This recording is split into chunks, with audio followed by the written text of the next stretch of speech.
We have a KCRA3 investigation into California's power problems. Last August, you may remember Californians saw something they hadn't seen in decades, rolling blackouts. This was the scene in Placerville back on August 14th. The Safeway forced to close because the power was shut off, not because of fire safety, but because there was a shortage of power. KCRA3 Investigates Brian Heap looked into whether the state is prepared after last year's heat wave crippled the power grid. The air conditioners run fine on the generator. When a week of 100-degree temperatures hit Northern California last August and the power grid was strained to the point of rolling outages, Kevin Mooney was already prepared. We've got fuel in it. I can get about 8 hours on the generator with the fuel. I've got backup fuel to keep putting into it and have to make a run if it's several days long.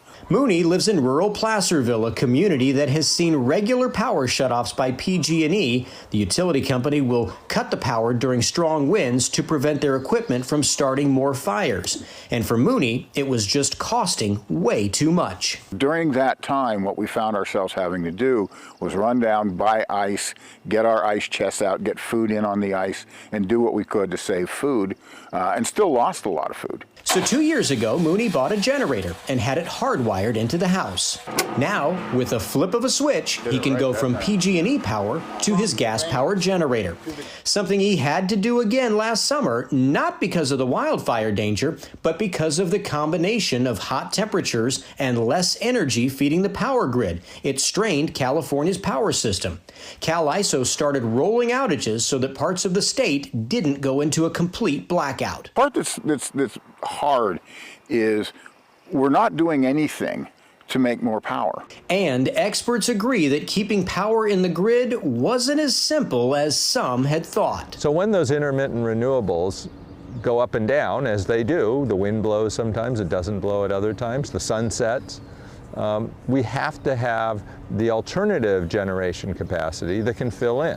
Severin Borenstein is an expert in energy policy and climate change at UC Berkeley. One of the problems that we have to confront in doing the modeling for the future is that the past might not be a very good guide to the future. Borenstein says climate change adds a whole other problem to the mix of cleaning up our energy grid. Higher temperatures everywhere in those peak heat days. That's a bigger challenge because California imports about a quarter of its power, and during our extreme heat waves, we have historically really depended on bringing power in, and last August, there was a lot less than we would have hoped for. This new pattern of heat coming out of climate-induced heat set new records for demand in California, and the ability to import from adjacent states was limited. Elliot Mainzer took over as CEO of CalISO after the heat wave of 2020.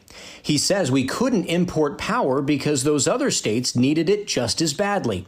It's a situation his predecessor told the Public Utilities Commission and the California Energy Commission could happen during his testimony 2 years ago.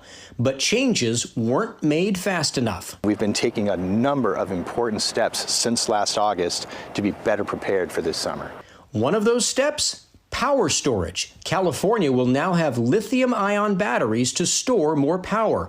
So when the wind isn't blowing and the sun isn't shining, they'll still have power for your home. California is going to have 2,000 megawatts of 4-hour lithium-ion batteries on its system, which are going to take surplus electricity during the course of the day, store it, and re-inject it into the evenings after the sun sets to help maintain reliability. But as Borenstein pointed out, California buys roughly 40% of its power from other states. So CalISO has improved its business relationship with other Western states to make sure power can be transferred here quickly when it's most needed. No power. But that doesn't mean we won't have a repeat of last year. In fact, both Mainzer and Borenstein agree it could still happen.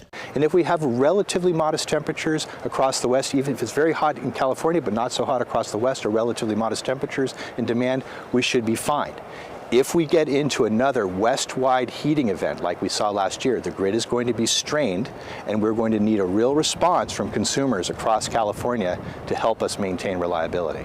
Response like we had in 2020, which saw consumers turning up thermostats and shutting off appliances in the height of outages from 4 until about 9 p.m.